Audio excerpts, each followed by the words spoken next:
Kisah Para Rasul bab 24. Selepas 5 hari, Ananias imam besar datang ke Kaisarea dengan beberapa orang pemimpin masyarakat Yahudi dan seorang peguam bernama Tertulus. Mereka menuduh Paulus di hadapan gubernur itu. Setelah Paulus dipanggil hadir, Tertulus memulakan dakwaannya. Felix yang mulia, dengan limpah kurnia dan kebijaksanaanmu, kami hidup sejahtera dan menikmati perubahan yang baik di negeri ini. Kami amat berterima kasih atas segala yang telah kamu lakukan. Kerana tidak ingin mengambil terlalu banyak masamu, aku memohon kebaikan kamu untuk mendengar dakwaanku yang ringkas ini. Kami telah mendapati orang ini pengacau dan menimbulkan huru-hara dalam kalangan orang Yahudi di serata dunia. Dialah pemimpin mazhab ajaran orang Nazaret itu. Malah dia coba menajiskan bait suci, tetapi kami menangkapnya dan hendak mengadilinya menurut hukum kami. Akan tetapi, ketua pasukan tentera Lisias datang lalu merampasnya daripada kami. Dia mengarahkan kami, pendakwa-pendakwa orang ini, supaya menghadapmu. Jika kamu menyoal orang ini, kamu akan mendapati bahwa segala tuduhan kami ini benar. Orang Yahudi turut serta menuduh Paulus dan mengatakan bahwa segala yang dikatakan itu benar. Setelah menerima isyarat daripada gubernur yang menyuruhnya bercakap, Paulus menjawab dakwaan itu demikian. Aku tahu kamu telah lama menjadi hakim di negeri ini. Oleh itu, aku dengan senang hati mengadukan hal kepadamu. Hanya 12 hari yang lalu, aku telah pergi ke Yerusalem untuk beribadat. Aku tidak didapati berbincang dengan sesiapa atau menghimpunkan orang ramai itu untuk menimbulkan huru-hara, baik di bait suci, Sauma'ah, atau di mana-mana di kota itu. Para pendakwa juga tidak dapat membuktikan kepadamu segala tuduhan mereka terhadapku. Aku mengaku di hadapanmu bahwa aku menyembah Allah nenek moyang kami menurut jalan Tuhan yang dianggap salah oleh mereka. Aku juga percaya dan berpegang kepada hukum Taurat dan segala yang tersurat dalam kitab nabi-nabi. Seperti mereka juga, aku berharap kepada Allah bahwa semua orang akan dibangkitkan daripada kematian kelak, sama ada orang benar ataupun orang jahat. Oleh itu, aku sentiasa berusaha supaya hati nuraniku bersih daripada kesalahan kepada Allah dan kepada manusia. Selepas beberapa tahun di tempat-tempat lain, aku ke Yerusalem membawa derma untuk bangsaku dan mempersembahkan korban. Mereka mendapati aku di dalam bait suci setelah aku menyucikan diri. Aku tidak membawa kumpulan yang besar dan tidak mencetuskan huru-hara. Ketika itu ada beberapa orang Yahudi dari Asia. Merekalah yang patut menghadap kamu di sini untuk mendakwa, kalaulah ada sesuatu yang patut didakwa tentang aku. Ataupun biarlah orang di sini menyatakan apa kesalahan yang didapati pada diriku ketika aku berdiri di hadapan majelis mereka itu. Pada waktu itu aku hanya melafazkan kata-kata yang sama, yaitu, tentang kebangkitan daripada kematianlah aku didakwa di hadapanmu pada hari ini. Felix menangguhkan perbicaraan walaupun dia memahami selok-belok agama berkenaan. Dia berkata, apabila Lisias, ketua pasukan tentara itu, datang nanti, aku akan menyelesaikan perkara ini. Dia mengarahkan ketua tentara menahan Paulus, tetapi secara longgar, dan membenarkan sahabat-sahabatnya membawa apa-apa untuknya. Beberapa hari kemudian, Felix datang bersama istrinya Drusilla, seorang Yahudi.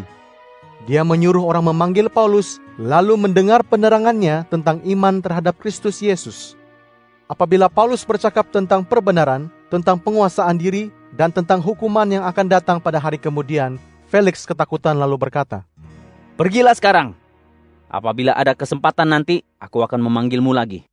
Dalam pada itu, dia berharap Paulus akan memberikan uang kepadanya. Oleh itu, dia kerap kali menyuruh orang memanggil Paulus, lalu bercakap dengannya. 2 tahun kemudian, Felix digantikan oleh Perkius Festus. Felix membiarkan Paulus terpenjara kerana hendak mengambil hati orang Yahudi. Kisah Para Rasul bab 25. 3 hari selepas Festus tiba di wilayah itu, dia berangkat dari Kaisarea ke Yerusalem. Ketua-ketua imam dan para pemimpin masyarakat Yahudi menuduh Paulus di hadapan Festus. Mereka memohon jasa baik Festus menghantar Paulus ke Yerusalem kerana mereka telah berpakat hendak membunuhnya di pertengahan jalan. Akan tetapi, Festus menjawab bahwa Paulus terpenjara di Kaisaria dan dia sendiri pun hendak segera ke sana. Dia berkata, Oleh itu, hendaklah orang yang berkuasa antara kamu berangkat ke sana bersamaku dan mendakwa orang itu jika dia telah melakukannya. Setelah tinggal di Yerusalem kira-kira 8 atau 10 hari lagi, Festus pun berangkat ke Kaisaria. Pada esoknya dia duduk sebagai hakim di mahkamah, lalu menyuruh orang membawa Paulus menghadapnya. Setelah Paulus masuk, semua orang Yahudi yang datang dari Yerusalem itu berdiri mengelilinginya serta menuduhnya atas beberapa kesalahan yang berat yang tidak dapat dibuktikan oleh mereka. Kemudian Paulus membela dirinya sendiri dan berkata, Satupun tiada kesalahanku terhadap hukum orang Yahudi atau terhadap bait suci atau terhadap Kaisar. Akan tetapi, Festus hendak mengambil hati orang Yahudi lalu bertanya kepada Paulus, Mahukah kamu pergi ke Yerusalem supaya aku mengadili perkaramu ini di sana? Paulus menjawab, Aku sekarang berdiri di mahkamah Kaisar dan disinilah aku patut dibicarakan. Aku tidak pernah melakukan sesuatu yang buruk terhadap orang Yahudi sebagaimana kamu terlebih maklum. Kalaulah aku bersalah atau telah melakukan sesuatu yang patut aku dibunuh, aku tidaklah enggan mati. Tetapi jika segala tuduhan mereka ke atas aku itu tidak benar, tiada seorang pun yang boleh menyerahkanku kepada mereka. Aku hendak mengadu kepada Kaisar. Setelah berbincang dengan semua penasihatnya, Festus menjawab, Kamu hendak mengadu kepada Kaisar? Pergilah menghadap Kaisar. Beberapa hari kemudian, Raja Agripa berangkat bersama Bernike ke Kaisaria untuk merayakan kedatangan Festus. Dalam beberapa hari raja itu tinggal di sana, Festus menceritakan hal Paulus kepadanya. Di sini ada seorang yang ditinggalkan oleh Felix di dalam penjara. Ketika aku di Yerusalem, ketua-ketua imam dan para pemimpin masyarakat Yahudi menuduh orang itu dan meminta supaya dia dihukum. Tetapi aku menjawab bahwa menurut adat orang Romawi, seseorang itu tidak boleh diserahkan sebelum berhadapan dengan pendakwanya dan diberi peluang membela diri. Apabila mereka datang ke sini, esoknya tanpa berlenga-lenga, aku duduk sebagai hakim dan mengarahkan supaya orang itu dibawa masuk ke mahkamah. Para pendakwanya mengemukakan tuduhan, tetapi tiada satu pun merupakan perbuatan jahat sebagaimana aku jangkakan. Semua tuduhan itu berlegar sekitar perselisihan tentang agama, tentang seorang bernama Yesus yang sudah mati dan dikatakan hidup semula oleh Paulus. Aku pun tidak tahu bagaimana hendak mengadili hal itu, lalu bertanya kalau dia mahu ke Yerusalem supaya dibicarakan di sana. Tetapi Paulus meminta tangguh, hendak mengadukan halnya supaya dibicarakan di hadapan yang maha mulia Kaisar. Lalu aku menyuruh dia dipenjarakan hingga aku menghantarnya kepada Kaisar. Agripa berkata, Aku pun ingin mendengar orang itu. Festus menjawab, Esok dapatlah kamu mendengarnya. Pada esoknya, Agripa dan Bernike berangkat dengan selengkap kebesarannya masuk ke dalam balai mahkamah bersama para panglima dan orang yang terkemuka di kota itu. Dengan perintah Festus, Paulus dibawa masuk. Festus berkata, Tuanku Raja Agripa dan sidang hadirin. Orang ini didakwa oleh semua orang Yahudi, baik yang di Yerusalem maupun yang di sini. Mereka berteriak-teriak bahwa dia tidak patut dibiarkan hidup lagi. Tetapi pada pandangan aku, dia tidak melakukan apa-apa kesalahan yang patut dijatuhi hukuman mati. Oleh sebab dia sendiri hendak mengadukan halnya kepada Yang Maha Mulia Kaisar, aku telah memutuskan akan menghantarnya kepada Kaisar. Namun demikian, tiada suatu pun yang pasti untuk aku tuliskan tentangnya kepada Kaisar. Itulah sebabnya aku membawanya menghadapmu, dan terutamanya Raja Agripa. Setelah dia disoal nanti, bolehlah didapati sesuatu untuk aku tuliskan. Pada pandanganku, tidaklah wajar menghantarkan seseorang untuk diadili tanpa menyatakan tuduhan ke atasnya dengan jelas. Kisah Para Rasul bab 26. Setelah itu, Agripa berkata kepada Paulus, Sekarang kamu diberi izin untuk membela dirimu.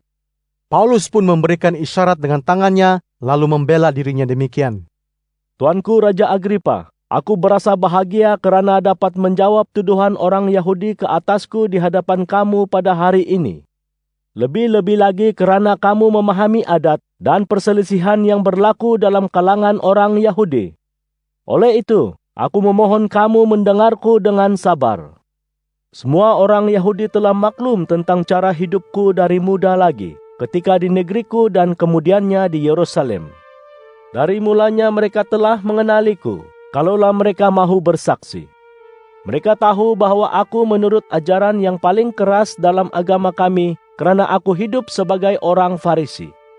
Sekarang pun aku berdiri di sini dan didakwa kerana aku berharap akan janji Allah kepada nenek moyang kami.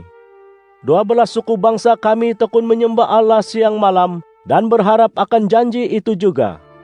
Oleh sebab harapan inilah aku dituduh oleh orang Yahudi. Jika benar Allah membangkitkan orang daripada kematian, mengapakah pada hematmu hal itu tidak dapat dipercayai orang? Satu masa dahulu, pada perasaan hatiku, wajar sekali aku mengambil pelbagai tindakan terhadap nama Yesus orang Nazaret itu. Dan aku sudah pun berbuat demikian di Yerusalem. Setelah mendapatkan kuasa daripada ketua-ketua imam, aku telah memenjarakan ramai orang yang saleh. Dan apabila mereka dibunuh, aku menyetujui pembunuhan itu.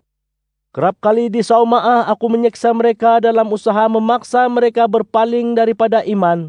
Dan oleh sebab terlalu berang terhadap mereka, aku memburu mereka hingga ke negeri asing. Pada suatu hari sedang aku dalam perjalanan ke Damsyik dengan membawa surat kuasa daripada ketua-ketua imam.